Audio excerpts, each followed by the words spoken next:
Welcome. I'm going to get started here in a minute. We're going to talk about something dear to my heart, actually, Worldread. So, more about that in a moment.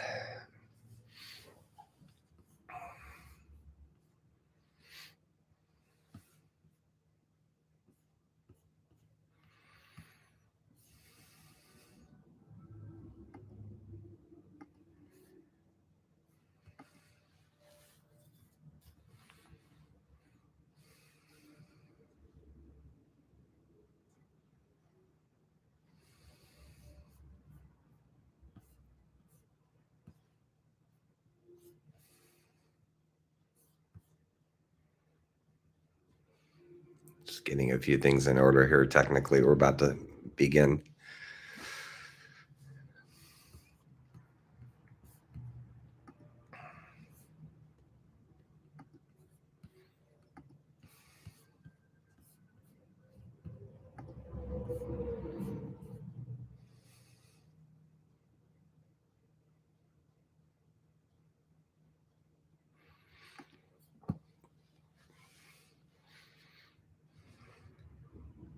All right.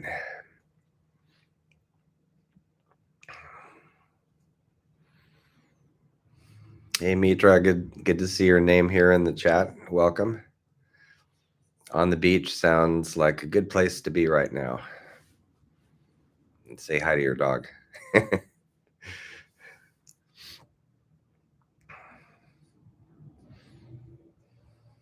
You're not too far from me. It looks like we're going to get a little bit of rain tonight. So during the day is a good time to be out on the beach, I think.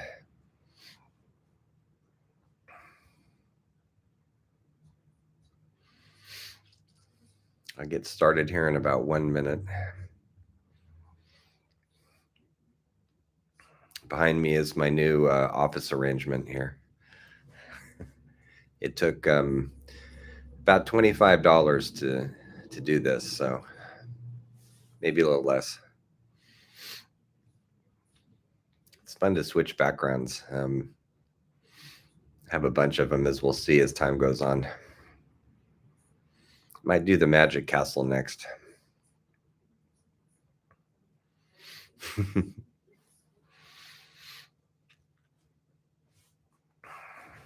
was playing around a little bit in VR, and you can actually have a meeting with at least a couple of other people, and the setting is on the surface of the space station, with Earth taking up about a third of the screen. It's amazing what we can do these days with tech, which actually keys into my theme. So welcome. Thanks for being here for this podcast for this live stream. You can tell I'm up to too much this week. I'm Dr. Craig Chalquist. I'm going to talk about something called Worldread today. And I just want to mention briefly up front that if you want to follow my work, there's a couple of ways to do it. YouTube is one. I have a channel, obviously. And another is Chalquist.com, so my last name.com. And if you hang out there for, I think it's 10 or 15 seconds, there's a single pop-up. I won't permit any others. And it simply asks you if you want to subscribe to my events newsletter. And that comes out once a month. And it just talks about things I'm up to that are connected to my work. So there's that option too. Again, welcome. I'm going to do this. I'm going to talk a little bit about Worldread, and I'm going to pause periodically for questions in the chat. And I'll read your question, or a condensed version of it if it's a longer question. Try to make it short though, so I don't have to, read through. But I'll read it. I'm recording this, and then we'll go from there.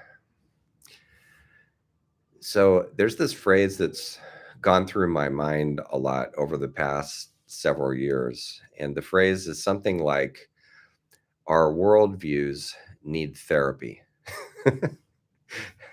And by worldview, I mean the collective story, or stories actually, they vary, that we tell ourselves about who we are, who our groups are, why we're on the planet, that kind of thing.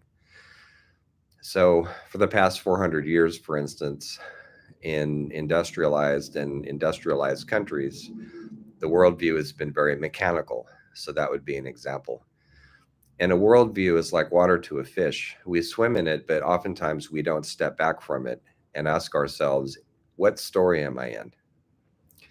So, this is a question I've been asking for a while in a variety of settings. So, my answer to that question is what I'm going to tell you now. We'll go into what Worldread is, brief definition, and then I want to give you a little bit of history because this is bound up in some ways with my personal and professional adventures. I won't go on too long about that, just enough to give you some context. So, Worldread is the term I came up with to describe a couple of different things. One is where my work is headed these days. I have a background in psychotherapy, depth psychology, eco psychology, and a couple of other things, parapsychology, which we'll get to a little bit later.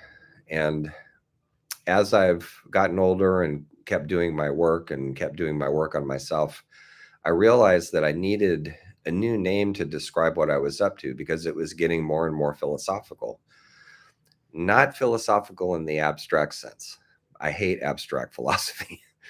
But in the embodied sense, in the sense of what's my worldview and where do I think we're going, and that like that. So here's a definition. I have a couple of them, but one for us right now is that Worldread is an applied philosophy, and it's an applied philosophy that restories us into an animate world, a living, sentient, animate world, not just of objects that are dead and silent, but of presences. So we're always in some sort of conversation nonverbally with the things around us. And results of thinking like this and feeling like this include a sense of reenchantment and inspiration and reentry into the great conversation around us with the earthly things that inhabit this world with us, as well as other creatures. So, Worldread is a way of reading the world to get a sense of what that conversation with things, with places, with animals, with the cosmos is all about. And where do we come into this? As one conversationalist species among many. So that's one definition of Worldread. Here's another one. Worldread is a way of earthly reenchantment, replacing a sense of depression, deadness, despair with a sense of being lively and animated ourselves. And so, as such, it's a lived philosophy of knowledge through imagination. And the idea is that if we perceive the world differently and more imaginatively, then we will treat it and each other differently and better. So, Worldread also has some cultural and even political consequences. So, when we're talking about enchantivism, which is something else I'll get to momentarily, which is a part of Worldreading, enchantivism has to do with telling stories that move us all forward together. Enchantivism and Worldread itself are a kind of confrontation of sorcery. And by sorcery, what I mean, speaking metaphorically, is propaganda, rhetoric, dysfunctional worldviews that are about hatred and division. So it's a confrontation of that kind of sorcery with reenchantment. We seek to do a different kind of magic, the kind that wakes people up. So for me, the bottom line for all this is that we need guiding fictions and lore and stories that uplift, inspire, and reconnect us. And by doing this, we can create and dream together, which is the alternative to either warring on each other or lapsing into helplessness. So for me, Worldread is an alternative to both of those, and it can be built collaboratively. So there's my nutshell definition. Let me say a little bit about some of the history here. So for, I think most of my life, probably even in early childhood before I could put words around any of this, I have been seeking imaginative wisdom. I'll unpack each of these. Imaginative wisdom, faith without belief, worldview therapy, as I mentioned earlier, practical visioning, and kindred. And so I've gone through many paths to find those things, and always with each path finding a little bit more of what I was looking for. So, educationally, my degrees are marriage and family therapy, and which is something that I practiced for a while, 9 years on and off. And I noticed that there wasn't a lot of soul in the methods I was taught. There was all kinds of great information, and there's a part of world reading that I refer to as family archetypal systems, and we'll talk about that too a little bit. But so my training was in family dynamics and how to manage them in the room, but not much depth or soul in any of it. Certainly no mention of spirit, no mention of Carl Jung's work or anything like that.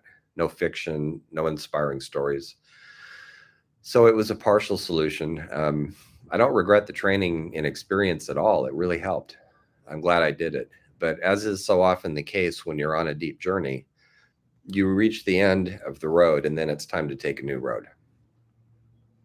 So the new road for me became depth psychology, which is the set of psychologies that study our conscious relations to the unconscious. And here we're talking about a term that was invented to describe Freud's psychoanalysis and all the work that came out of that. And it's evolved considerably since Freud's time. So that's important to understand. Relational psychoanalysis, self-psychology, all kinds of stuff. But also Jung's work in psychology. And the inspiration for both came from the work of Pierre Janet, which sadly hasn't been translated into languages other than French very widely at all, just bits and pieces. So those three, I would mention Tony Wolff as a co-creator of Jungian psychology, and Nan Savage Healy has written a book on this. So I got my PhD in depth psychology. I taught it, I still teach it actually, because I love all that work with symbols and dreams and myths, and there's a bit of story in it and all kinds of fascinating things, intuition, and it's knowledge of what's under the surface of things, what's underneath the behavior, what's underneath a cultural symptom, a current event that's kind of wacky, what's under that.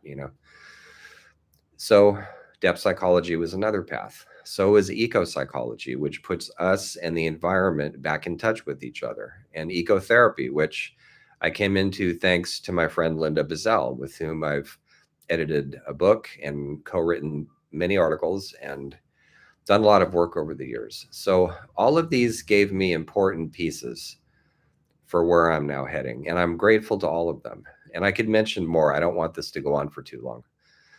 So I don't leave any of those behind with a sense of dissatisfaction. And in all cases, actually, I don't leave them behind completely at all. I still think like a family therapist. I still do depth psychology, but I have a wider context for the work now.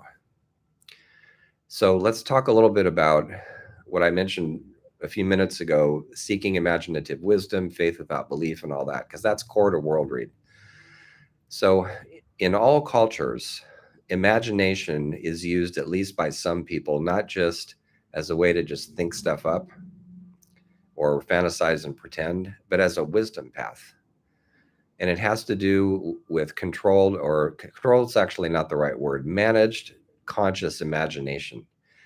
And so when you think about esoteric disciplines like Hermeticism, Gnosticism, there's bunches of other examples, romantic poetry and philosophy, alchemy, things like that.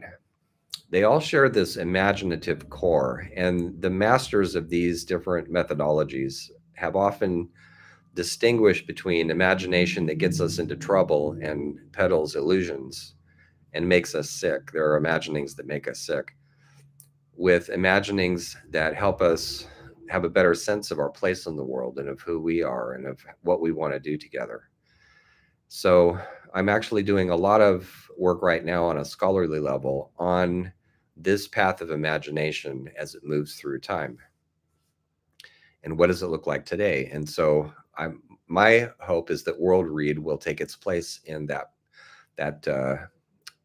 chain of maybe teachings and practices. There's different ways of holding it. The symbol that I like, that I think of in relation to Worldread itself, is a silver tree bearing golden fruit. There's some alchemical associations. There's other ones too, but mythological especially. So if there was to be an emblem for Worldread, that would be my nomination. A silver tree with 6 roots, 7 branches, and holding the golden fruits of what it can do. So seeking imaginative wisdom, imagination as a path of knowing, of gnosis, to use that term. Faith without belief. I think in some ways belief is overstated, it's overemphasized. It puts us in collision with people who have different beliefs. Why not replace it with things like inspiration and faith, in the sense of the expectation that things can be better and different, and that we can be better and different too. So Worldread doesn't try to support itself with any kind of absolute knowledge claims, or relying on a book for its authority, or on a clergy, or anything like that. It's a path of story and inspiration, one that I've been following long before I had a name for it. So as part of Worldread 2, worldview therapy, Worldread is a way of looking at the world through the lens of participation, that we don't live in a world of dead matter, that we just move around, that the whole world is ensouled, and there are traditions in all cultures that speak to this. That's part of our worldview. And then practical visioning, part of that is the enchantment piece that I'll mention in a moment. And then kindred, other people who like these ideas and want to work on them with us. So let me tell you a little bit about, actually, let me pause in a minute for some questions and answers, and then what I'm going to do after that. So go ahead and type things in now if you've got questions. There's about a 15-second delay. Just be aware of that. And while you're thinking of questions to ask, I'll mention where we're going to go next, and then it'll be all Q&A after that. So I want to talk about different areas of world reading that need further development. They pretty much all do.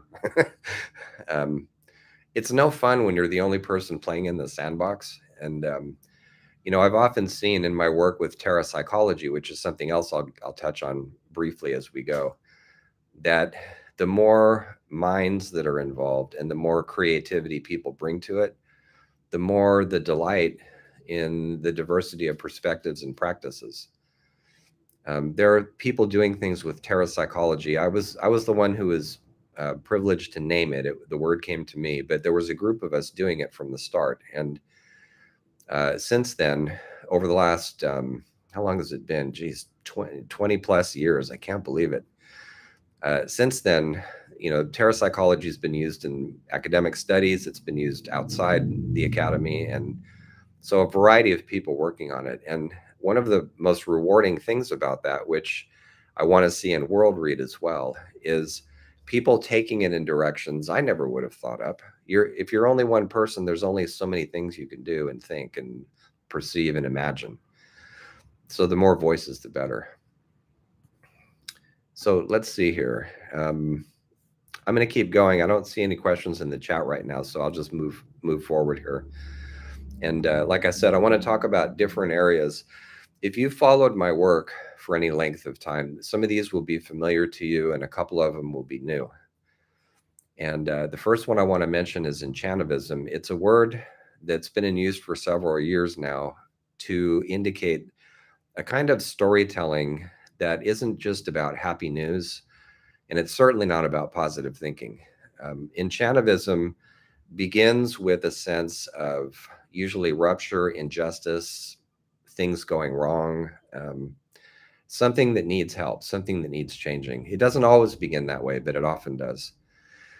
And so instead of just piling up examples of what's going wrong and endlessly bombarding ourselves with bad news and bad statistics and all that, some of which we do need to know, Enchantivism moves forward with that and says, so how can we imagine what we want?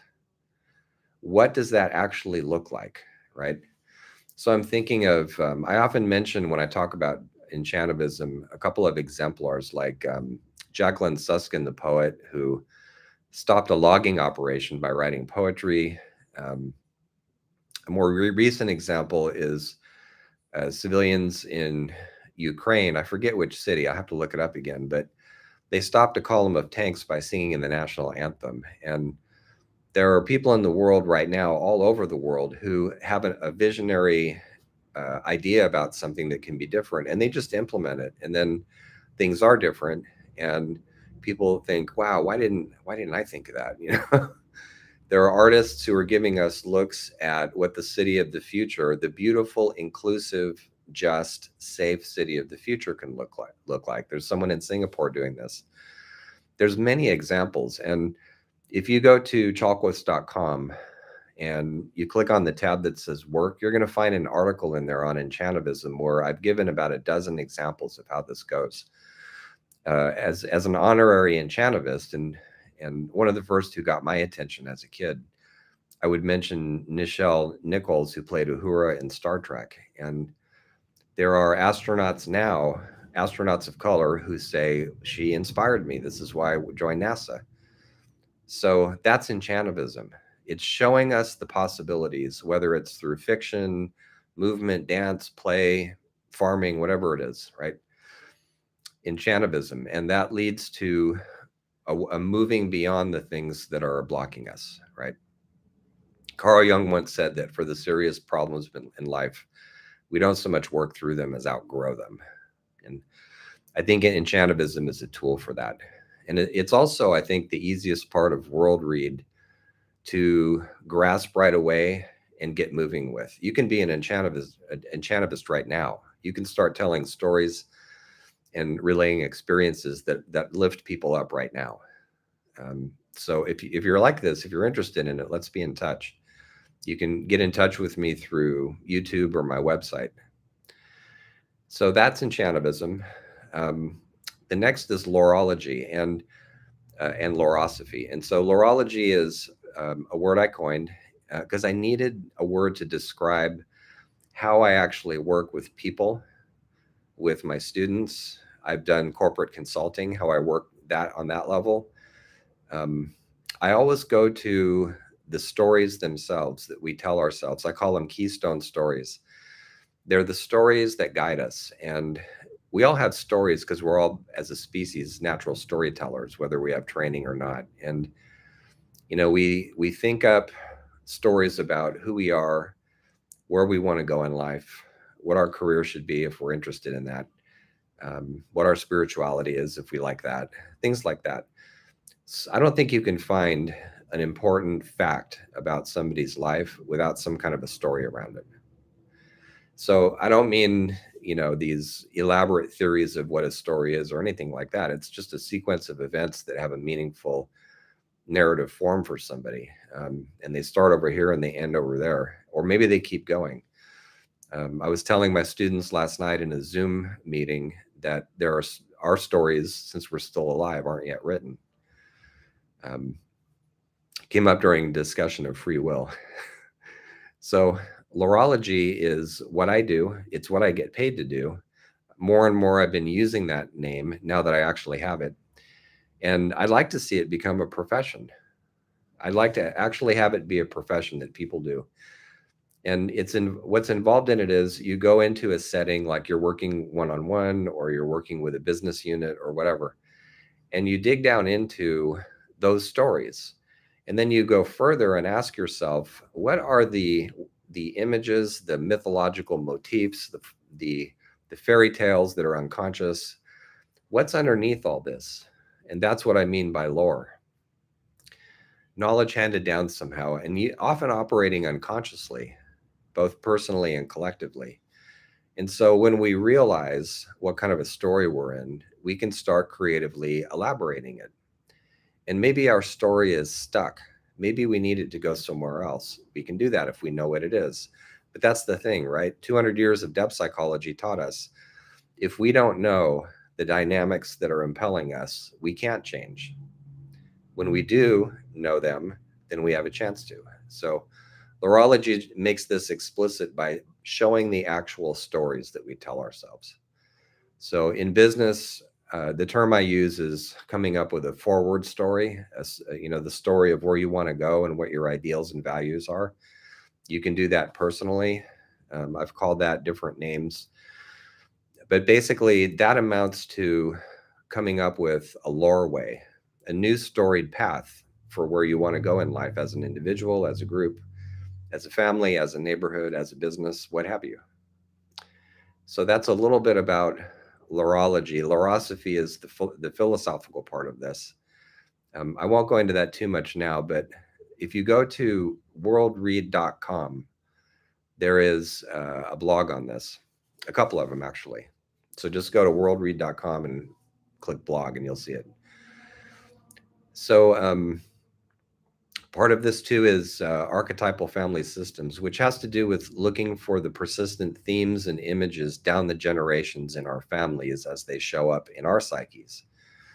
So there's this interesting dynamic in both my birth and adoptive families of fire versus water, all down the generations. And my birth father was definitely a fire guy. He talked about it. He talked about how he burned things up as a kid, which is something I dabbled in as well when I was in trouble, and which amused him. And he mentioned that our ancestors burned Rome to the ground, which is a really big fire. And so there's this theme of fire, the element fire, that goes down through my father's side. And my mother is all water, sailors, boat people. She lived on boats, always near the sea, so you could say that when my parents married, my birth parents, there was a marriage of fire and water. And that's probably one of the reasons it didn't last. So when we look at these persistent images in our families, it gives us a sense of what's going on at a deeper level and what we can do about it.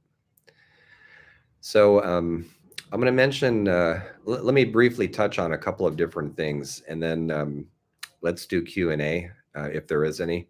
I don't want this to go on too long. This is just an overview, but I should mention that I'm writing some fiction right now. It's available for free at Chalquist.com. If you go to the tab Works and click on it, it'll take you to this.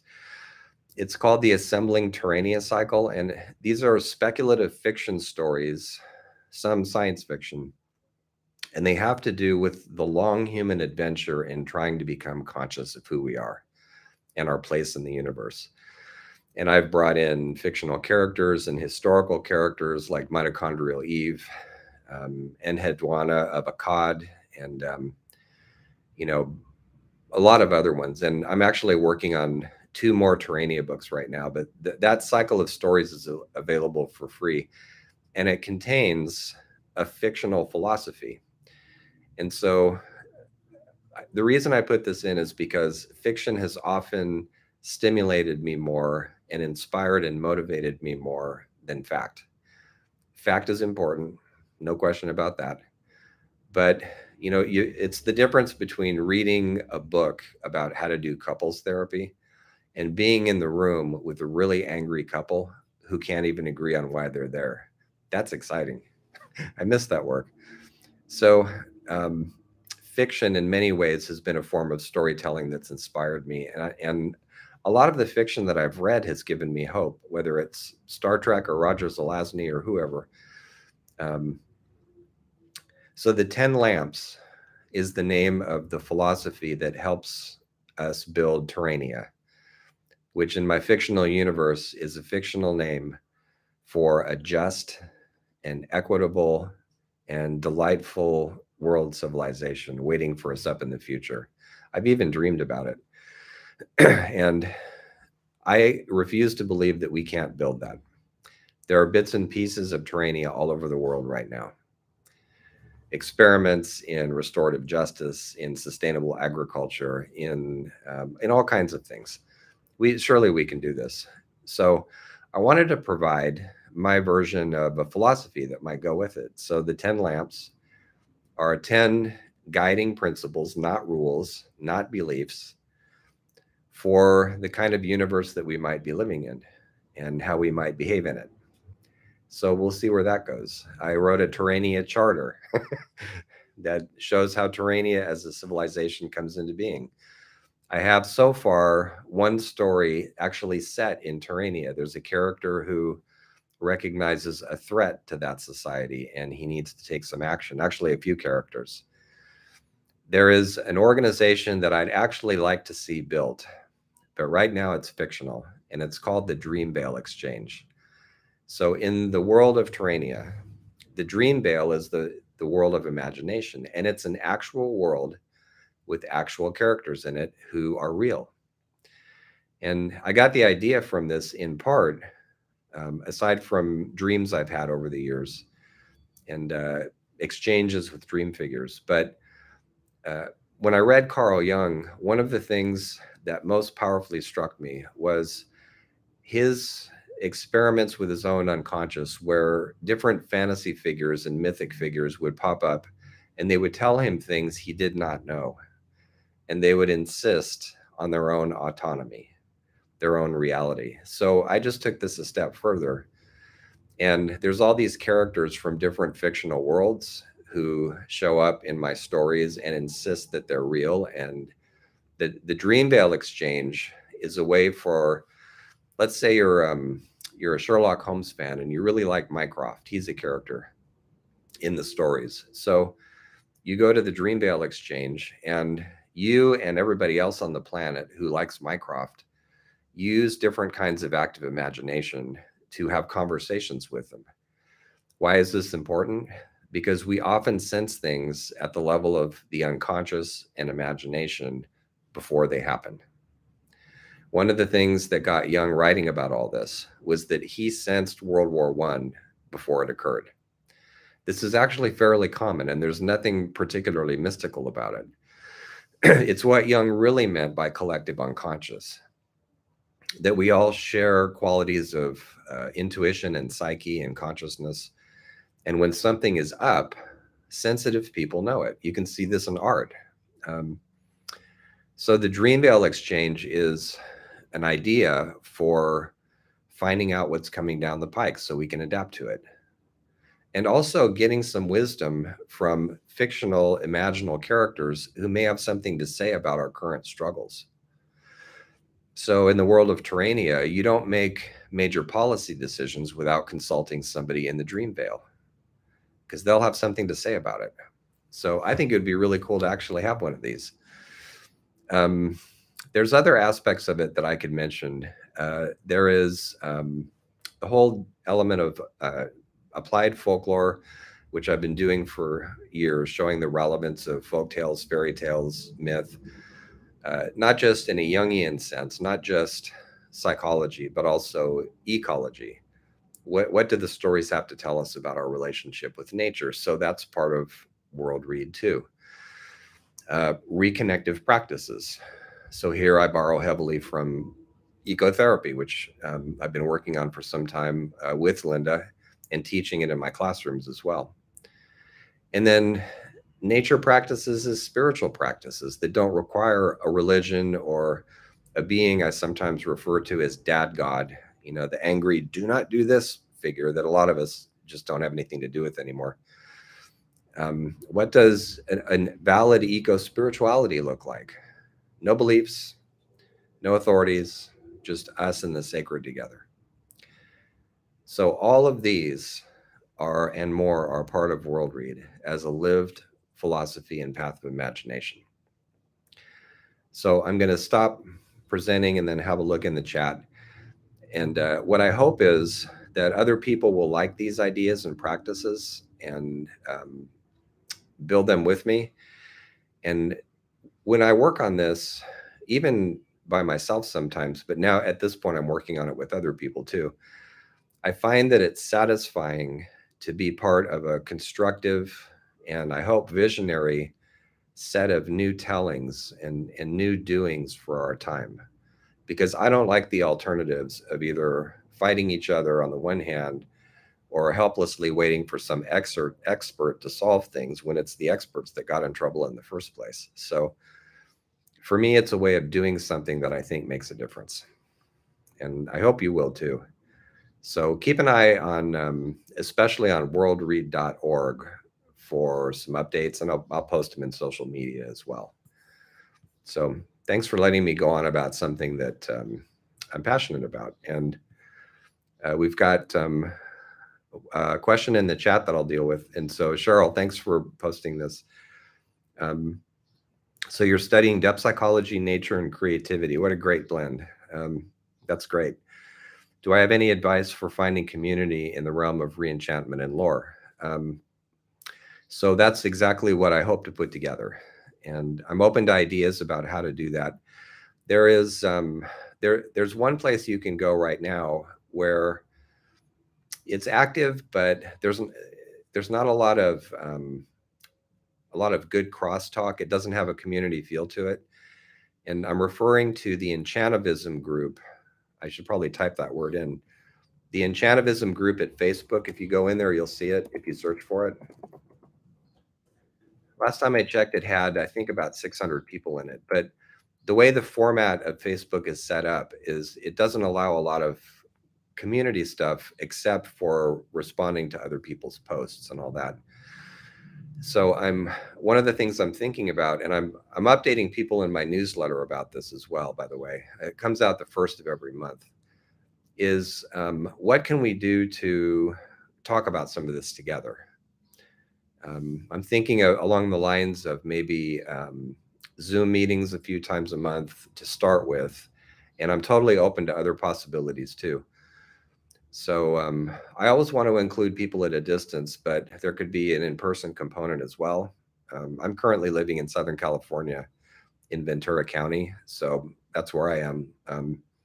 But anyway, I'm open to ideas about it. And so you continued and said, I also believe that there's something that can be enhanced when shared with others in community. Yeah, clearly I agree. So it's a great point. I think Krishnamurti had a point himself when he said that 10 serious people could change the world. I think that if there's a large enough group of enchantimists, visionaries, dreamers, dream weavers, world readers, whatever we want to call them, whatever you want to call yourselves, right? If we're dreaming together, that lets us start building together. And so let me add something about that. Oftentimes I hear the objection that telling stories and using your imagination isn't enough. If you study the article that I wrote on enchantivism at chalquist.com, or just look it up in Google, type in my last name and enchantivism, boom. So I've given plenty of examples where absolutely it is enough. And we have to be conscious too of what our role is in all this. There are lots of people in the world doing constructive work at every level. And they're the first responders of society and of culture in many ways. And so some of us are called to be that. But others of us are called to support them. And so, for instance, one of the things I love to do the most is show up with actual first responders or people who are doing some kind of really intense psychological work with the community or social justice work or whatever it is, and give them a few inspiring stories and examples and maybe a little practical philosophy, and send them on their way to go out in the world and do the hard stuff. So those of us who can be supportive that way have a real role to play. So if there were a group of us doing this, whether as a profession or just doing it for fun, I think it would make a real difference. So yeah, I tend to agree. Not sure what else to say about that. So this might be a good place to end. Not seeing more questions here. So I'm going to post this over the next few days at my YouTube channel so people have it. And I like doing these live streams. I think I'm going to keep doing them. Part of my work is paid because I make a living like everybody else. And I try to keep prices of stuff I sell reasonable, but I always want there to be a service dimension, or just a community dimension where we talk about things and it doesn't involve getting paid. It's just interacting with each other. And so in some form or another, I plan to continue doing that. I always have. So these particular live streams are on the 1st and the 3rd of the month. So for now, I'm going to keep doing that. Let me know what you think of them. So for those of you who, whether you're here seeing this in person or you're going to catch up with later, thanks for giving this a watch. Take care.